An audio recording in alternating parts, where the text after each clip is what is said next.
తన చిన్నప్పటి ఫోటోని చక్రి ఇంట్లో చూసి నారాయణను నిలదీసిన మహాలక్ష్మికి తెలిసిన భయంకరమైన నిజం. షాక్లో అన్నదమ్ములు. ఇంతకు ఇదంతా ఎలా జరిగిందో వీడియో ద్వారా చూసేద్దాం. వీడియోనైతే ఎక్కడ స్కిప్ చేయకండి, చివరి వరకు చూడండి. పూర్తిగా మీకు అప్పుడే అర్థమవుతుంది. వీడియోని లైక్ చేయడం, షేర్ చేయడం మర్చిపోకండి. మీ లైక్ అండ్ షేర్ మాకు మంచి సపోర్ట్, ఇంకా ఎంకరేజింగ్గా ఉంటుంది. మొత్తం మీదకి మహాలక్ష్మి అయితే తిరిగి తిరిగి బాల్ మళ్ళీ సేమ్ కోర్టులోకి వచ్చినట్టుగా అద్దె ఇంటి కోసం వెళ్ళి తిరిగి వెనక్కి వచ్చేసింది. అలా వెనక్కి వచ్చిన మహాలక్ష్మి ఇక నేను ఇక్కడ ఉండడం తప్ప వేరే దారి లేదు అనే విషయాన్ని గట్టిగా ఫిక్స్ అయింది. అయితే తను అక్కడ ఉండాలి అంటే తనలో ఉన్న భయం పోవాలి. సో ఇక నారాయణ గురించి మాధవ్ని అడగడంతో మాధవ్ అయితే క్లియర్గా ఒక విషయం చెప్తాడు. అదేంటంటే, మా నాన్నని హంతకుడు అని అనలేను, అలా అని కాదు అనలేను, ఎందుకంటే నాకు పూర్తిగా తెలీదు అని చెప్తాడు. దాంతో నువ్వైతే మా నాన్న గురించి ఏమీ భయపడక్కర్లేదు, బెంగపడక్కర్లేదు, మా నాన్న చాలా మంచివాడు అని చెప్తాడు మహాలక్ష్మితోటి. ఇక అలా చెప్పేసరికి మహాలక్ష్మి అయితే చాలా హ్యాపీగా ఫీల్ అవుతుంది. చక్కగా ఉంటాను అని చెప్పేసేసి అంటుంది. ఇక అలా అన్న తర్వాత మహాలక్ష్మికి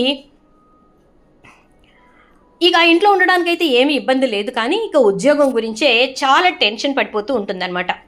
ఎప్పుడు ఉద్యోగం వస్తుందో ఏంటో అర్థం కావట్లేదు అని చెప్పేసి చాలా టెన్షన్ పడుతూ ఉంటుంది. ఇక అలా టెన్షన్ పడుతున్నటువంటి మహాలక్ష్మితోటి మాధవ అయితే ఏదో ఒక ఉద్యోగం వెతికి తీరుదామమ్మా, నువ్వైతే కంగారు పడకు, కొన్ని వెంటనే అవ్వవు కదా అని చెప్పేసేసి అంటాడు. అలాగే అలాగే పెద్ది అని చెప్తుంది. ఇక అలా అన్న తర్వాత ఇంట్లో అడ్జస్ట్ అయిపోయి ఉంటే గాయత్రి వస్తుంది. అలా గాయత్రి వచ్చేసరికి ఇక కేశవ అయితే, ఏంటి గాయత్రి, ఇక మా అన్నయ్యని పెళ్లి చేసుకునేది లేదా? ఏటెళ్ల కాలం నువ్వు మీ ఇంట్లో, వాడు మా ఇంట్లో, ఇంతేనా? మీ ఇద్దరు పెళ్లి చేసుకోరా? మీ వెనకాల చక్రిగాడి చేసుకుని వచ్చేసాడు అనగానే వెంటనే మహాలక్ష్మి, కేశవ, నువ్వు వాళ్ళతో మాట్లాడేవాడివి, వాళ్ళతో మాట్లాడక మళ్ళీ మధ్యలో మా విషయం ఎందుకు తీసుకొస్తావు అని అంటుంది. అదేంటి మహాలక్ష్మి, అదేంటి వదినమ్మా, నువ్వు అన్నయ్యకి పెళ్లి జరగలేదా అని చెప్పానంటే జరగలేదని నేను అన్నానా అంటుంది. మరి మీరిద్దరూ భార్యాభర్తలే కదా, మరి ఇంక దాంట్లో ఏదో సందేహం ఉన్నట్టుగా నేను గాయత్రికి అదే విషయం చెప్తుంటే మీరెందుకు అలా ఇదవుతున్నారు అని అంటాడు. దాంతో ఇక మహాలక్ష్మి, నేనే దొరికిపోయేటట్టున్నాను, ఎక్కడ మాకు పెళ్ళవలేదని తెలిస్తే వీళ్ళందరూ కలిసి ఇక అసలు ముందు ఆయనకి చెప్తారు, మా మామయ్య గారికి, ఆయనతోటి అసలా వేగలేం అని అనుకుంటూ సైలెంట్ అయిపోతుంది. గాయత్రి అయితే, నీకు తెలియదేముంది కేశవ, మా అమ్మ సంగతి తెలుసు కదా అనగానే, ఆ తాయారమ్మ ఎప్పుడు తయారుగా ఉన్నాను పెళ్లి చేయటానికి అనాలి, ఎప్పుడు మీకు పెళ్లి జరగాలి, ఏంటో ఈ జన్మకి మీ పెళ్ళవుద్దో లేదో అర్థం కావట్లేదు అని అంటాడు. ఇప్పుడు నీకేమైనా అడ్డమా? అయినా చక్రిగాడు చేసుకుని వచ్చేసాడుగా, నువ్వు కూడా ఎవరైనా ఉంటే చేసుకో అని అంటుంది. మా మోకాలకి ఎవరు రావాలే అని అంటూ, చక్రిగాడు అంటే ఏదో తంతే బూరెల బుడ్డలో పడ్డట్టుగా మా వదినమ్మ వచ్చింది అని అంటాడు. అటు తిప్పి ఇటు తిప్పి వదినమ్మంటూ పెళ్ళంటూ ఏంటిది? సరే కేశవ, వెళ్తున్నానంటూ లోపలికి వెళ్ళిపోతుంది. ఇక గాయత్రి అయితే, బావలేడా అని అడుగుతుంది. మా అన్నయ్య ఇంకా రాలేదు, వస్తాడు, మహాలక్ష్మి పొద్దున్నేవో తెమ్మని చెప్పింది, ఆవిడ అడిగిందంటే ఇక ఈయన ఊరుకోడు కదా, అందుకే గబగబా వెళ్ళాడు. మా మహాలక్ష్మి తల్లి అడిగింది, తీసుకురావాలి అనుకుంటూ అని చెప్పనంటే, ఏమడిగావు మహాలక్ష్మి అని అనగానే, నాకు జున్ను తినాలనుంది, అదే అడిగాను పెద్దిని, మరి తీసుకొస్తానని చెప్పి వెళ్ళాడు అంటే, ఏది కానీ అలా గేదినింది అన్నట్టు ఇప్పుడు జున్ను ఎక్కడ దొరుకుతుంది మహాలక్ష్మి అనగానే, మరి నాకేం తెలుసు, పెద్ది తెస్తానని వెళ్ళాడు అని అంటుంది. సరేలే అయితే, ఇంక ఇప్పుడు వచ్చినట్టే, నువ్వు జున్ను తిన్నట్టే, నేను మా బావని చూసినట్టే అంటూ ఇక గాయత్రి బయలుదేరుతూ ఉంటే మాధవ్ వస్తాడు. బావా, జున్ను దొరికిందా అంటుంది. నీకెలా తెలుసు అని అడిగితే, ఇప్పుడే మహాలక్ష్మి చెప్పిందిలే, అయినా ఇప్పుడెక్కడ జున్ను దొరుకుతుంది బావా అని అంటుంది. తీసుకొచ్చానులే, ఆల్రెడీ వెంకన్న గాడికి చెప్పాను, వాడికి 2 రోజుల క్రితం చెప్తే ఇవాళ తీసుకొచ్చాడు అని చెప్పానంటే, ఇక సరేనని చెప్పి మహాలక్ష్మికి జున్ను పెట్టి గాయత్రికి కూడా పెడతాడు. గాయత్రి అయితే జున్ను తినేసి, వెళ్తాను బావా, మళ్ళీ మా అమ్మ ఈమెను అరుస్తుంది అని అంటూ వెళ్ళిపోతుంది. ఇక అలా వెళ్ళిపోయిన తర్వాత ఇక్కడ మహాలక్ష్మి కూర్చుని జున్ను చాలా చక్కగా కూర్చుని తింటూ ఉంటుంది. ఈలోపు చక్రి వచ్చి, ఏంటండి మీరు ఒక్కరే తినేస్తారా, మాకు కూడా పెట్టండి అని అంటే, నీకు పెట్టకపోతే జున్ను నాకు అరగదంటావా ఏంటి అంటూ ఉంటుంది. ఇక అప్పుడు చక్రి అయితే, అన్నయ్య జున్ను మాకేది అంటే, మీ అందరికీ సపరేట్గా వేరే గిన్నెలో పెట్టాను, తీసుకుని తినండి, మహాలక్ష్మిని అడగండి అని అంటే, నీకు మహాలక్ష్మి ఒక కూతురులా తయారైంది అని చెప్పానంటూ వెళ్ళిపోతాడు లోపలికి. అవునరా, ఈ ఇంటికి మహాలక్ష్మి తన్నెవరేమన్నా ఊరుకోను అని అంటాడు. ఇక మహాలక్ష్మి కళ్ళల్లో నీళ్లు తిరుగుతాయి. ఇంకా అయిపోయిన తర్వాత చక్రి వీళ్ళంతా కూడా చక్కగా జున్ను తినేసాక నారాయణ వస్తాడు. నారాయణ వచ్చిన తర్వాత, ఒరేయ్ చక్రి, మహాలక్ష్మి గదిలో, అదే మీ గదిలో ఒక ట్రంక్ పెట్టి ఉండాలి కదా అని చెప్పని అంటే, అవును నాన్న అంటాడు. ఆ ట్రంక్ పెట్టి తీసుకురా ఒకసారి అని అనగానే, ఏమైనా ఆస్తి పత్రాలు దాచిపెట్టావా ఏంటి? కొంపతీసి మాకు తెలియకుండా అక్కడైనా ఆస్తి కానీ కొనేసావా అంటాడు. నీ వేటగారం చాలే కానీ వెళ్ళి ఆ ట్రంక్ పెట్టి పట్రా అని చెప్పని అంటాడు నారాయణ. అనేసరికి ఇక మహాలక్ష్మి జున్ను తినేసి తన గదిలోకి వెళ్ళి కూర్చుంటుంది. ఇక అలా కూర్చుని ఉండగా చక్రి వెళ్ళి ట్రంక్ పెట్టి తీస్తూ ఉంటే, ఈ గదిలోకి ఎందుకు వచ్చావు అని అంటుంది. చూడండి, బయట మా నాన్న మన ఇద్దరం మొగుడు పెళ్ళాలనుకుంటున్నాడు. ఇప్పుడు మీరు సడన్గా ఈ గదిలోకి ఎందుకు వచ్చావు అని అడిగితే అసలు మీరు పెళ్లి చేసుకున్నారా అంటూ క్వశ్చనింగ్ మొదలు పెడతాడు. అప్పుడు ఏమవుతుంది? మొత్తం బండారం బయటపడుద్ది. అవసరమా చెప్పండి? నా పనేదో నేను చూసుకుని బయటికి వెళ్ళిపోతాను కదా, కొంచెం సేపు ఓపిక పట్టండి, కొంచెం సేపే అంటూ ఇక గబగబా అటక పైన ఉన్నటువంటి ట్రంక్ పెట్టని తీస్తాడు. కిందికి దింపిన తర్వాత, దుమ్మంతా ఇక్కడే దులుపుతారా ఏంటి అంటే, కాదండి, దీంట్లో బోలెడు జ్ఞాపకాలు ఉన్నాయి. ఆ జ్ఞాపకాల్లో మా చిన్నతనం, మా ఆనందం అన్నీ ఉన్నాయి అని అంటూ ఉంటాడు. అవునా, చిన్నతనంలో మీకు ఆనందం ఉందా?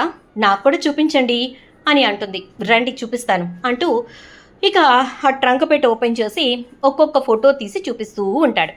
ఇదిగో మేమందరం కలిసి తీసుకున్న ఫోటో ఇది మా చిన్నప్పుడు అని చెప్పి, నెక్స్ట్ ఇదిగోండి, ఇది వచ్చేసి మా మాధవ్ అన్నయ్యకి పుట్టుతల తీయించినప్పుడు ఫోటో అంట అని చెప్పానంటే, మరి మీది లేదా అంటుంది.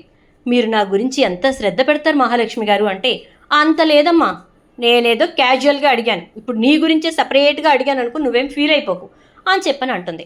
ఇక అయిపోయిన తర్వాత చక్రి ఒక్కో ఫోటో చూపిస్తూ ఉండగా ఒక్క ఫోటోని మాత్రం చక్రి మహాలక్ష్మికి చూపించకుండా దాచేస్తూ ఉంటాడు.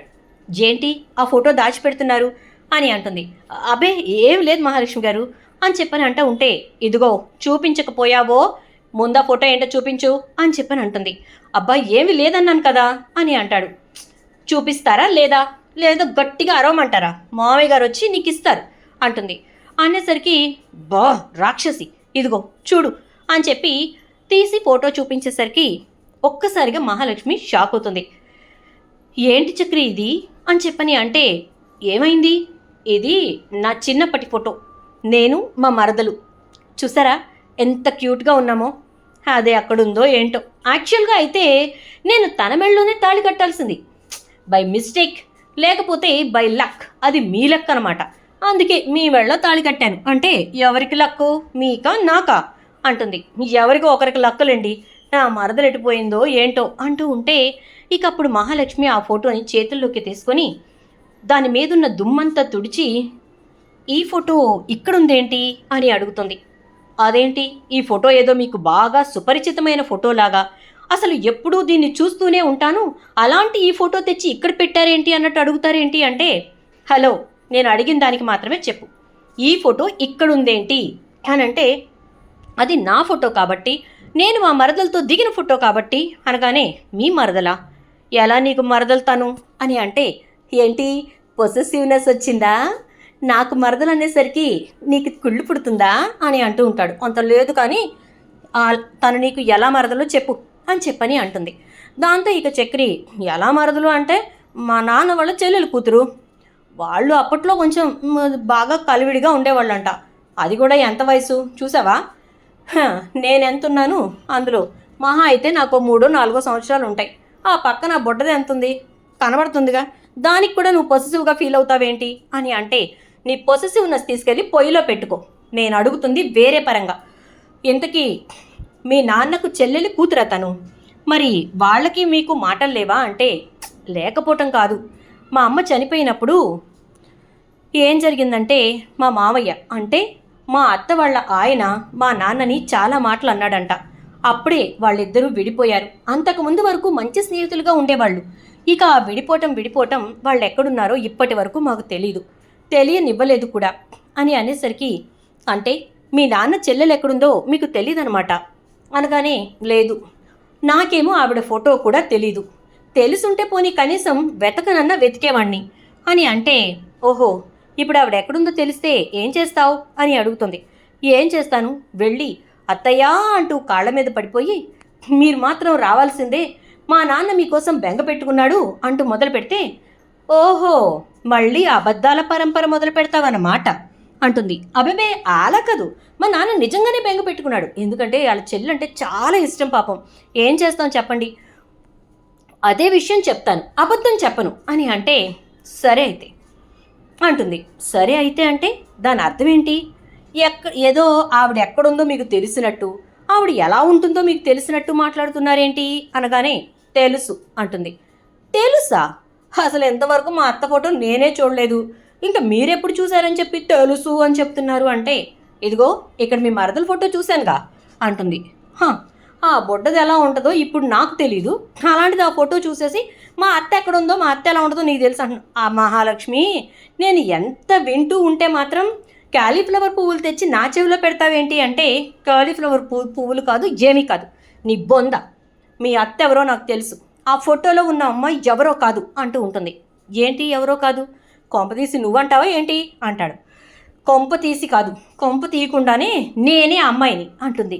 ఒక్కసారిగా చక్రి షాక్ అవుతాడు.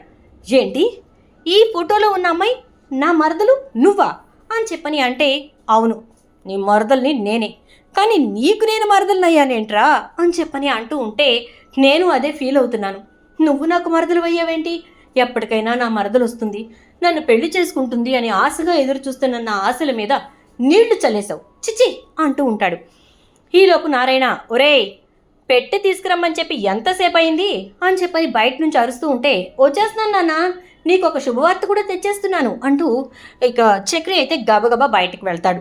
ఇక అలా బయటకు వెళ్ళినటువంటి చక్రి పెట్టె తీసుకుని వెళ్ళి, నాన్న ఈ ఫోటో అనగానే, ఇప్పుడు వాళ్ళు ఎక్కడున్నారో ఏంటో తెలియదు కానీ నువ్వు అవన్నీ వదిలేయి, ఎందుకంటే ఆల్రెడీ నీకు పెళ్ళైపోయిందని గుర్తుపెట్టుకో అని చెప్పని అంటే, ఇక వెంటనే అబ్బా నాన్న నాకు పెళ్ళైపోయింది, కానీ పెళ్ళయింది ఇదిగో ఈ ఫోటోలో పిల్లతోటే అని అంటే, ఒరేయ్ అది నా చెల్లెలు కూతుర్రా, నువ్వు ఎవరిని చూసి ఎవరనుకుంటున్నావు అంటే, నేను చూసి అనుకోలేదు, ఆ పిల్లే ఈ ఫోటో చూసి నేనే ఆ పిల్లని అని చెప్పి చెప్పింది, అబ్బా వినిపించుకో అంటూ ఉంటే, ఈలోపు మహాలక్ష్మి వచ్చి, అవును మావయ్య నేనే ఆ పిల్లని, అది నా ఫోటోనే, మీరు మీ చెల్లెలి కూతురు అని చెప్పి చక్రి చెప్పాడు, అంటే మీ చెల్లి పేరు లలితాదేవా అని అడుగుతుంది.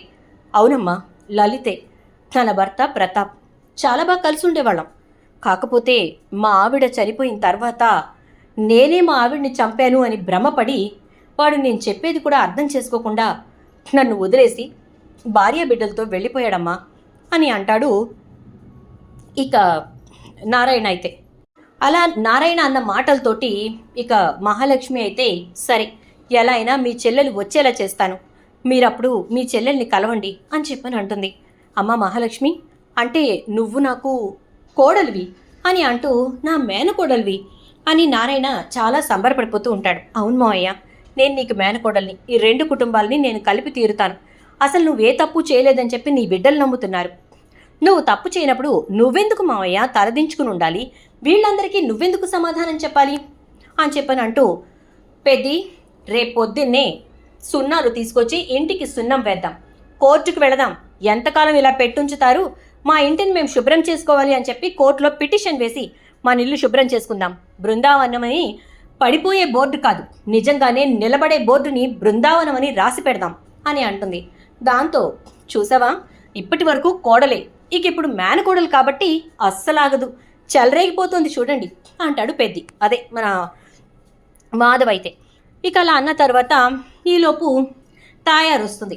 ఏంటి ఇంటికి ఎల్లేద్దాం అనుకుంటున్నారంట అని చెప్పని అంటూ ఉంటే, ఎల్లేస్తే నీకేమన్నా బాధ అంటుంది మహాలక్ష్మి. ఇదిగో అమ్మాయి, నేనేదో అన్నానని చెప్పి నువ్వు నన్ను ఏమీ ఎటకారం చెయ్యక్కర్లేదు అంటే, మరి లేకపోతే ఏంటమ్మా, నీకు ఇల్లు లేదా వాకిల్ లేదా, వెళ్ళి అక్కడ చూసుకో, అయినా ఈ ఇల్లు మా మేనమామ ఇల్లు అంటుంది. ఇదేంటిది, మావయ్య కాస్త మేనమామ ఎప్పుడయ్యాడమ్మా అని అంటూ ఉంటే, ఒసే తాయారు నీకు తెలియని విషయం చెప్తున్నా నేను, లలిత వెళ్ళిపోయింది కదా, లలిత కూతురే ఇది అని చెప్పని అంటే, ఏంటి మా లలిత కూతురివా అంటుంది.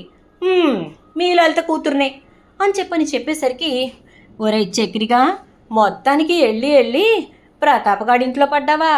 ఆడు అస్సలే మంచోడు కాదు. ఆడి కోపం ముక్కు మీదే ఉంటుంది. అలాంటిది ఇక నువ్వు అల్లుడివి, అది కూడా నారాయణ కొడుకువి అని తెలిస్తే నీకుంటదిరా వాడి చేతిలో అంటూ సరిపోయిందిలే. ఈ ఇంటికి ఎప్పటికీ సంతోషం అనేదే ఉండదు, ఉండకూడదు కూడా. అంటే నీ శాపనార్థాలకేగా ఈ ఇల్లు ఇలా అయిపోయింది, ఇంకెన్ని పెడతావేంటి అని చెప్పి తిడుతుంది మహాలక్ష్మి. అమ్మో, అది ఎంత సైలెంటో, నువ్వంత గయ్యాళివే బాబు అని చెప్పని అక్కడి నుంచి వెళ్ళిపోతుంది. ఇక అన్నట్టుగానే కోర్టులో పిటిషన్ వేసి ఇల్లంతా కూడా సున్నాలు వేయిస్తుంది మహాలక్ష్మి. ఇల్లంతా నీట్గా చేసి ఇక అప్పుడు లలితకి ఫోన్ చేస్తుంది. లలిత ఫోన్ లిఫ్ట్ చేసి హలో ఎవరు అనగానే అమ్మ నేను అంటుంది మహాలక్ష్మి. ఏంటి అని చెప్పనంటే ఒక్కసారి నేను చెప్పిన చోటికి రావా అనగానే ఎందుకు అని అంటూ ఉంటే నువ్వు రమ్మన్నప్పుడు నేను ఎందుకు అని అడిగానా? లేదు కదా, నువ్వు రామ్మ చెప్తాను అని అంటుంది.